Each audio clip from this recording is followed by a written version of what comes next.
చేద్దాం. నిన్నటి రోజున మనము భగవంతుడిని గోదా గోపికలందరూ కూడా పొగిడారు అనుకున్నాం కదా. అది వాళ్ళు మళ్ళీ లీలాదేవి చెప్తున్నారు, అమ్మ పొగడతా అంటే లేనివి ఉన్నట్లుగా చెప్పింది కాదు, నిజంగానే ఆయన యొక్క గుణగణాల గురించి మేము మా హృదయం ద్వారాగా చెప్పాము. అంటే ఆ మాటలు మా హృదయంలో నుంచి వచ్చాయి కానీ ముఖస్థుతి కాదు. కొంతమంది ముఖస్థుతిగా పొగిడి పని చేసుకుని వెళ్ళిపోతారు. అలాగే మేము చెప్పలేదమ్మా.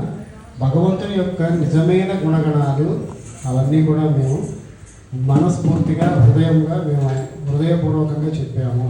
ఆయనకు భక్తులకు ఆపద వస్తే ఆయన క్షణకాలమైనా సరే ఆయన నిరీక్షించకుండా వచ్చి ఆపదను తొలగిస్తాడు. ఆయనను నమ్ముకున్న వాళ్ళ యొక్క కష్టాలు తన కష్టాలు అని చెప్పి భావించి ఆ కష్టాలు మనకు లేకుండా చేస్తాడు అని చెప్పేసి మేము చెప్పామమ్మా అని లీలాదేవికి చెప్తున్నారు. అలాగే మనకి వింధ్యావర అద్దం గురించి కూడా మనం చెప్పుకున్నాము. వింధ్యావర అని అంటే కనుక మనకి తెలుగులో విసనకర్ర అని అర్థం వస్తుంది. అది మన మనుషులు విసురుకునేది విసనకర్ర అవుతుంది. భగవంతుడికి విసిరేది చామరీ మృగం కేశవంతో వచ్చినటువంటి వింధ్యావర ఉంటుంది. ఆ జుట్టుతో విసిరేటువంటి ఉంటుంది అనమాట.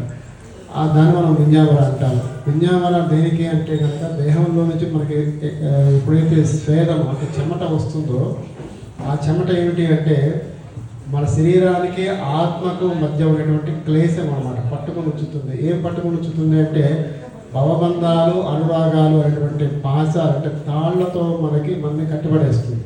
అంటే ఒకళ్ళంటే మనకి బాగా ఇష్టం ఉంటుంది, ఒకళ్ళంటే మనకి బాగా ద్వేషం ఉంటుంది.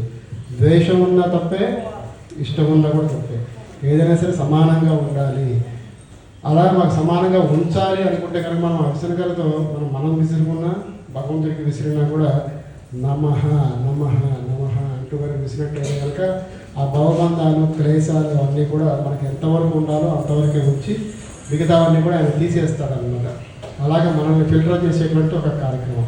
అలాగే అద్దం గురించి కూడా మనం చెప్పుకున్నాం. అద్దం అంటే దేహ సౌందర్యాన్ని చూసుకోవడానికి కాదు, ఆత్మ సౌందర్యాన్ని చూసుకోవడానికి. మన ఆత్మ ఈ శరీరాన్ని తీసుకుని ఇన్ని రోజులు అయింది, ఏం సాధించాము, మనం ఏం సాధించాము. వాళ్ళ మీద వీళ్ళ మీద గొడవ కాకుండా భగవంతుని పరంగా మనం ఎంతవరకు మన ప్రగతిని సాధించుకున్నాం, ఈ జన్మ తీసుకున్నందుకు కానీ మనం మన లక్ష్యానికి ఎంత దగ్గరలో ఉన్నాము అని ప్రతిరోజు మనం గుర్తు చేయడం కోసమే మన ఎదుర్కొన్న అర్థం ఉంటుంది. ఆ అర్థంలో శరీరంలో నుంచి మన కళ్ళ ద్వారాగా మన ఆత్మని మనం చూసుకుంటాం. మనల్ని మనం చూసుకునే ప్రయత్నం సహకరించేది ఏంటి అంటే అర్థం చూసుకోవాల్సింది. మన ఎక్స్పైర్ డేట్ దగ్గరికి వస్తుంది, మీరు చేయాల్సిన పని త్వరగా చేయండి అని గుర్తు చేసుకోవడం కోసం మాత్రమే మన అద్దాలు చూడాలి తప్ప మన సౌందర్యాన్ని సింగారించుకోవడానికి అద్దాలు చూడకూడదు. అద్దంలో ఉండేటువంటి అంతరార్థం అది. అలాగే మన దేవాలయంలో అద్దాలు ఏర్పాటు చేసేది కూడా వాటికి అన్నమాట. అలాగే ఈ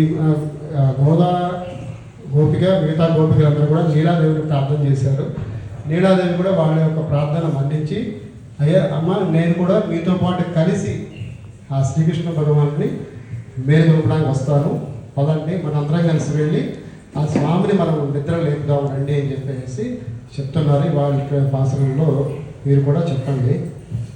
ஏத்த கலங்கள் எதில் பொங்கி நீதளிப்ப மாத்தாதே பால் சிறியம் வள்ளல் பெரும் పశుక్கள் ఆత్త పడయిత్తాన్ మగనే అరిగురాయ్. అంటే పెద్ద పెద్ద పాల కుండలు ఉంటాయి. పెద్ద మనకి పూర్వము పాలు పిలిగితే కనుక కుండల్లో నిల్వ చేసేవారు అనమాట. పెద్ద పాల కుండలు ఉంటాయి.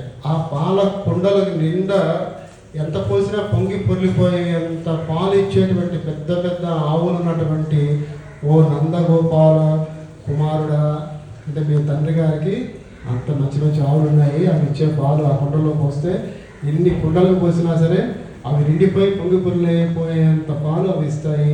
అలాంటి పెద్ద ఆవులు కలిగినటువంటి నందగోపాలు యొక్క కుమారుడా మేలుకొనుము. ஊத்தமுடையாய் பெரியாய் உலகனில் ఓ వేదమూర్తి, ఓ అప్రమేయ, ఓ వేదాతీత మేలుకొనుము. தோத்தமாய் நின்ற சுடரே துயிலடாய். ఈ లోకములో ఆవిర్భవించినటువంటి జ్యోతి స్వరూప, ఓ ఆశ్రిత రక్షక, ఓ ఆశ్రిత సంరక్షక మేలుకో అని చెప్పి అంటున్నారు. మాతార్ ఉనక్కు వలితవైంది ఉన్ వాసర్కణ్ ఆత్తాదు వందు ఉన్నడి పణియు మా పోలే. శత్రువులు నీ శక్తికి లొంగి నీ వాకిట నిలిచి నీ పాదదాస్యము చేసినట్లు పోతియాయ్ వందో పొగడిందేలో రెంబావాయ్.